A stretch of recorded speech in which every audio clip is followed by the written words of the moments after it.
आज की शाम काफी खास होने वाली है क्योंकि आज शाम करीब 5 बजे देश को संबोधित करने जा रहे हैं प्रधानमंत्री नरेंद्र मोदी। माना जा रहा है कि पीएम मोदी जीएसटी सुधारों पर जानकारी दे सकते हैं। इसके साथ ही कल यानी 22 सितंबर से नवरात्रि का शुभारंभ हो रहा है। इसे लेकर भी पीएम मोदी चर्चा कर सकते हैं। हालांकि उनके संबोधन को लेकर कोई आधिकारिक बयान सामने नहीं आया है। बता दें कि सरकार ने जीएसटी 2.0 के तहत कई उत्पादों पर जीएसटी की दरों में कमी की है। अब सिर्फ 2 जीएसटी स्लैब 5% और 18% ही रखे गए हैं, जबकि 12% और 28% टैक्स स्लैब को खत्म कर दिया गया है।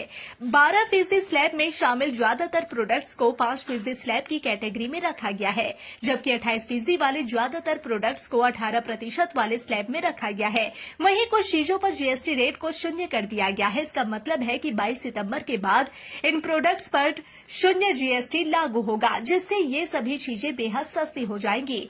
पीएम मोदी का ये संबोधन ऐसे समय में हो रहा है जब पिछले कुछ महीनों में अमेरिका के साथ भारत के संबंध तनावपूर्ण हो गए हैं। इसका कारण अमेरिकी द्वारा रूस से तेल खरीद पर भारत पर 50% टैरिफ लगा रहा है, जिसमें 25% अतिरिक्त शुल्क भी शामिल है। साथ ही ट्रंप प्रशासन ने नए H-1B वीजा आवेदनों पर सालाना शुल्क बढ़ाकर 1 लाख अमेरिकी डॉलर यानी लगभग 88 लाख रुपए कर दिया है, जिससे भारतीयों खासकर H-1B धारकों में चिंता और अस्थिरता फैल गई है।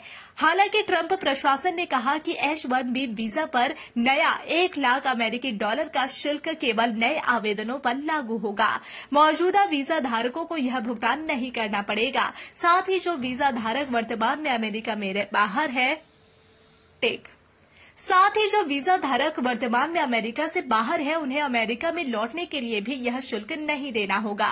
टैरिफ और H-1B वीजा पर 1 लाख अमेरिकी डॉलर की भारी फीस के अमेरिकी फैसले का अप्रत्यक्ष रूप से जिक्र करते हुए प्रधानमंत्री नरेंद्र मोदी ने शनिवार को कहा था कि भारत का सबसे बड़ा विरोध ही अन्य देशों पर उसकी निर्भरता है। उन्होंने सेमीकंडक्टर से लेकर जहाज निर्माण तक के क्षेत्रों में आत्मनिर्भर बनने की बात कही।